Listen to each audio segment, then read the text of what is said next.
So I want to start by offering you a free, no-tech life hack. And all it requires of you is this, that you change your posture for 2 minutes. But before I give it away, I want to ask you to right now do a little audit of your body and what you're doing with your body. So how many of you are sort of making yourselves smaller? Maybe you're hunching, crossing your legs, maybe wrapping your ankles. Sometimes we hold on to our arms like this. Sometimes we spread out. I see you. So I want you to pay attention to what you're doing right now. We're going to come back to that in a few minutes, and I'm hoping that if you sort of learn to tweak this a little bit, it could significantly change the way your life unfolds. So we're really fascinated with body language, and we're particularly interested in other people's body language. You know, we're interested in, like, an awkward interaction, or a smile, or a contemptuous glance, or maybe a very awkward wink, or maybe even something like a handshake. Here they are arriving at number 10, and look at this lucky policeman gets to shake hands with the President of the United States. Oh, and here comes the Prime Minister of the... No.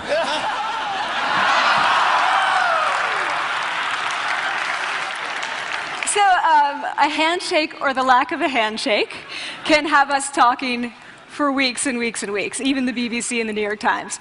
So obviously, when we think about nonverbal behavior or body language, but we call it nonverbals as social scientists, it's language. So we think about communication. When we think about communication, we think about interactions. So what is your body language communicating to me? What's mine communicating to you? And there's a lot of reason to believe that this is a valid way to look at this. So social scientists have spent a lot of time looking at the effects of our body language or other people's body language on judgments. And we make sweeping judgments and inferences from body language. And those judgments can predict really meaningful life outcomes, like who we hire or promote, who we ask out on a date. For example, Nalini Ambady, a researcher at Tufts University, shows that when people watch 30-second soundless clips of real physician-patient interactions, their judgments of the physician's niceness predict whether or not that physician will be sued. So it doesn't have to do so much with whether or not that physician was incompetent, but do we like that person and how they interacted? Even more dramatic, Alex Todorov at Princeton has shown us that judgments of political candidates' faces in just 1 second predict 70% of US Senate and gubernatorial race outcomes. And even, let's go digital, emoticons used well in online negotiations can lead you to claim more value from that negotiation. If you use them poorly, bad idea, right? So when we think of nonverbals, we think of how we judge others, how they judge us, and what the outcomes are. We tend to forget, though, the other audience that's influenced by our nonverbals, and that's ourselves. We are also influenced by our nonverbals, our thoughts and our feelings and our physiology. So what nonverbals am I talking about? I'm a social psychologist. I study prejudice, and I teach at a competitive business school. So it was inevitable that I would become interested in power dynamics. I became especially interested in nonverbal expressions of power and dominance. And what are nonverbal expressions of power and dominance? Well, this is what they are. So in the animal kingdom, they are about expanding. So you make yourself big, you stretch out, you take up space, you're basically opening up. It's about opening up. And this is true across the animal kingdom. It's not just limited to primates, and humans do the same thing. So they do this both when they have power sort of chronically, and also when they're feeling powerful in the moment. And this one is especially interesting because it really shows us how universal and old these expressions of power are. This expression, which is known as pride, Jessica Tracy has studied, she shows that people who are born with sight and people who are congenitally blind do this when they win at a physical competition. So when they cross the finish line and they've won, it doesn't matter if they've never seen anyone do it, they do this. So the arms up in the V, the chin is slightly lifted. What do we do when we feel powerless? We do exactly the opposite. We close up, we wrap ourselves up, we make ourselves small. We don't want to bump into the person next to us. So again, both animals and humans do the same thing. And this is what happens when you put together high and low power. So what we tend to do when it comes to power is that we complement the other's nonverbals. So if someone's being really powerful with us, we tend to make ourselves smaller. We don't mirror them, we do the opposite of them. So I'm watching this behavior in the classroom, and what do I notice? I notice that MBA students really exhibit the full range of power nonverbals. So you have people who are like caricatures of alphas, like really coming into the room. They get right into the middle of the room before class even starts, like they really want to occupy space. When they sit down, they're sort of spread out. They raise their hands like this. You have other people who are virtually collapsing when they come in. As soon as they come in, you see it. You see it on their faces and their bodies, and they sit in their chair and they make themselves tiny, and they go like this when they raise their hand. I noticed a couple things about this. One, you're not going to be surprised. It seems to be related to gender. So women are much more likely to do this kind of thing than men. Women feel chronically less powerful than men, so this is not surprising. But the other thing I noticed is that it also seemed to be related to the extent to which the students were participating and how well they were participating. And this is really important in the MBA classroom because participation counts for half the grade. So business schools have been struggling with this gender grade gap.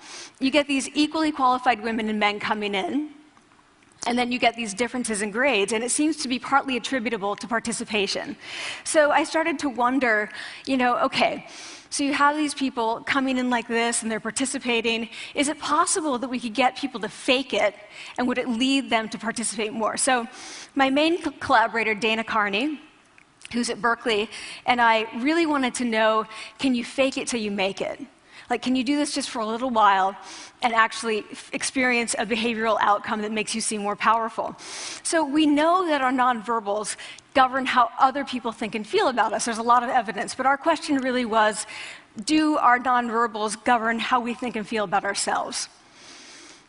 There's some evidence that they do. So, for example, when we smile when we feel happy, but also when we're forced to smile by holding a pen in our teeth like this, it makes us feel happy. So it goes both ways. When it comes to power, it also goes both ways. So when you feel powerful, you're more likely to do this, but it's also possible that when you pretend to be powerful, you are more likely to actually feel powerful. So the second question really was, so we know that our minds change our bodies, but is it also true that our bodies change our minds? And when I say minds, in the case of the powerful, what am I talking about? So I'm talking about thoughts and feelings and the sort of physiological things that make up our thoughts and feelings. And in my case, that's hormones. I look at hormones. So what do the minds of the powerful versus the powerless look like? So powerful people tend to be, not surprisingly, more assertive and more confident, more optimistic. They actually feel that they're going to win even at games of chance. They also tend to be able to think more abstractly. So there are a lot of differences. They take more risks. There are a lot of differences between powerful and powerless people. Physiologically, there also are differences on two key hormones, testosterone, which is the dominance hormone, and cortisol, which is the stress hormone.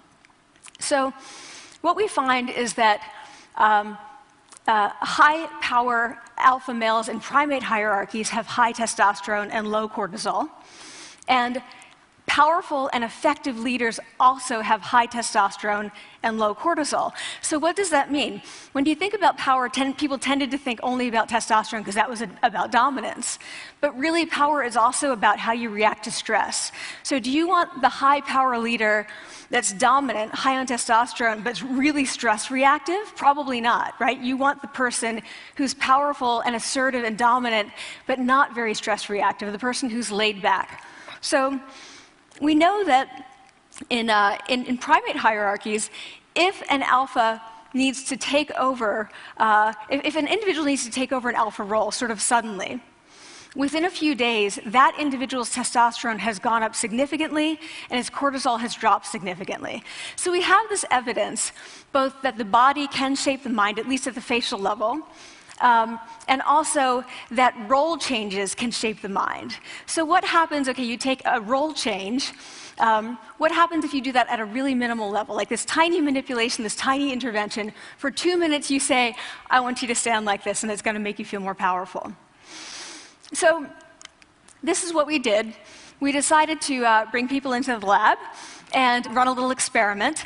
And these people adopted for 2 minutes either high power poses or low power poses. And I'm just going to show you 5 of the poses, although they took on only 2.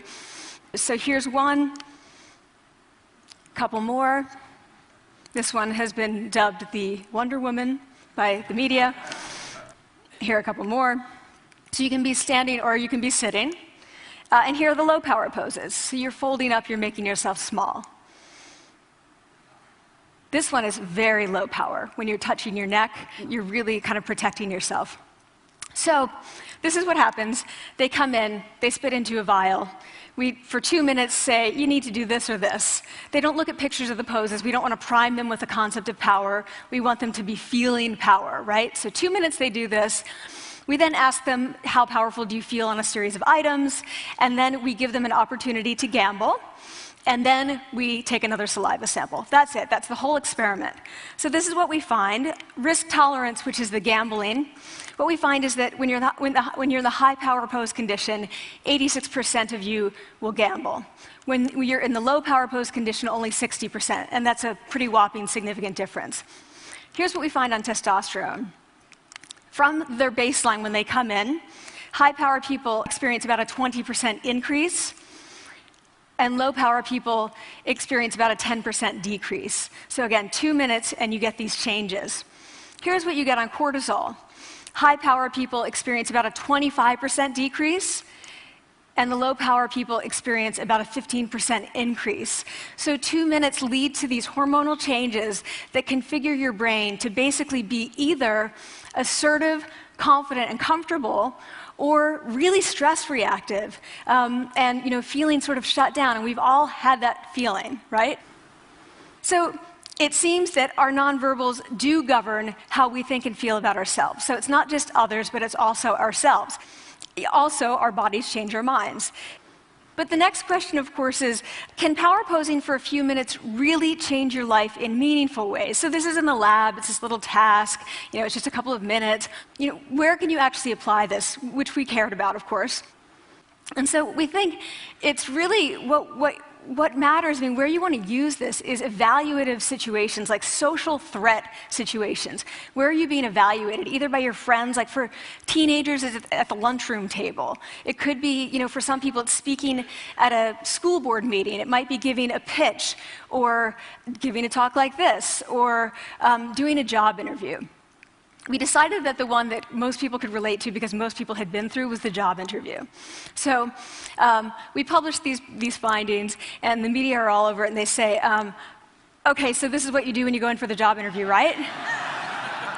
So we were, of course, horrified and said, oh my God, no, that's not what we meant at all, for numerous reasons. No, don't do that. Again, this is not about you talking to other people, it's you talking to yourself. What do you do before you go into a job interview? You do this.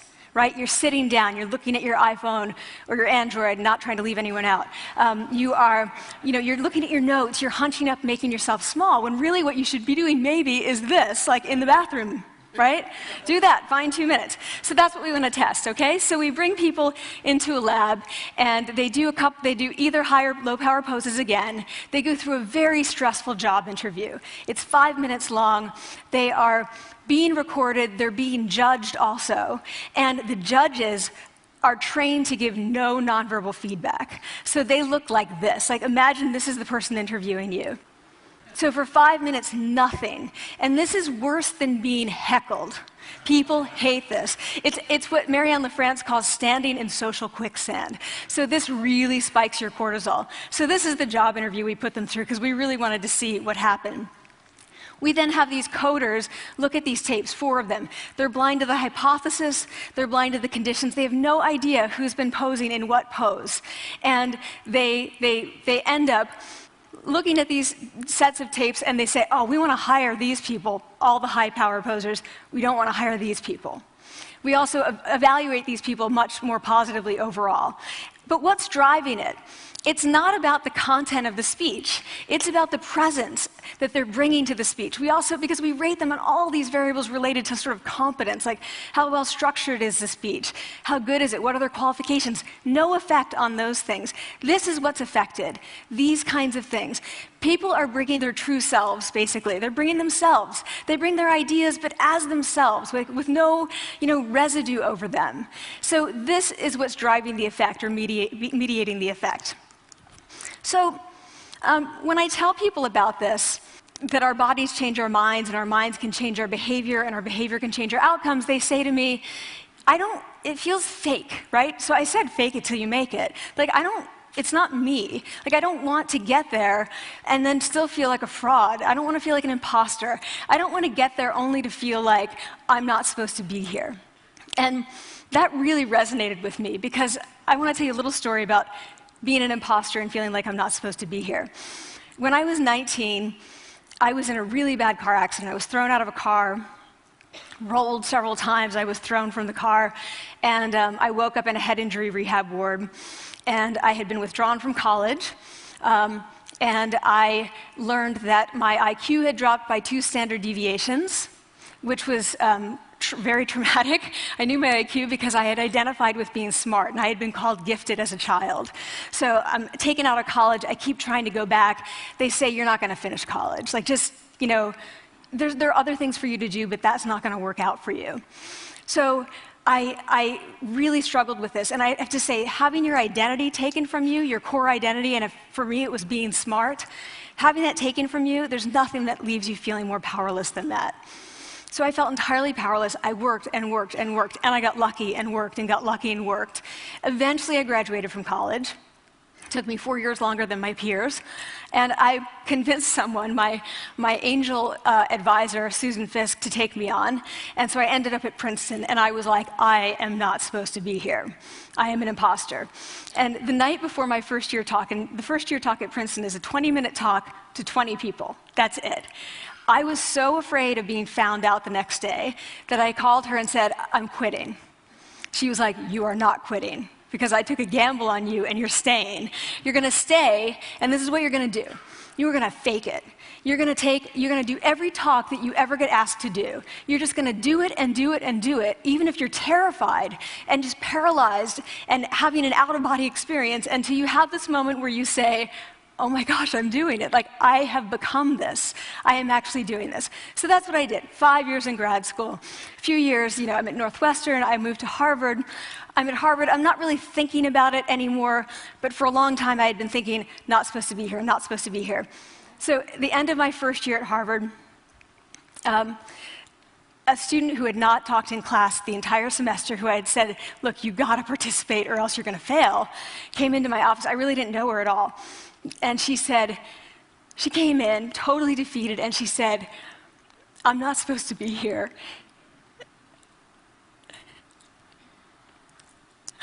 And that was the moment for me, because 2 things happened. One was that I realized, oh my gosh, I don't feel like that anymore. I don't feel that anymore, but she does, and I get that feeling. And the second was, she is supposed to be here.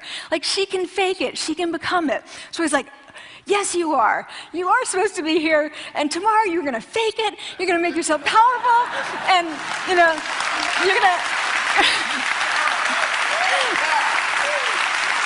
and you're going to go into the classroom, and you are going to give the best comment ever, And she gave the best comment ever, and people turned around, and they were like, oh my God, I didn't even notice her sitting there, She comes back to me months later, and I realized that she had not just faked it till she made it, she had actually faked it till she became it. So she had changed. And so I want to say to you, don't fake it till you make it. Fake it till you become it. It's not do it enough until you actually become it and internalize. The last thing I want to leave you with is this. Tiny tweaks can lead to big changes. So this is 2 minutes.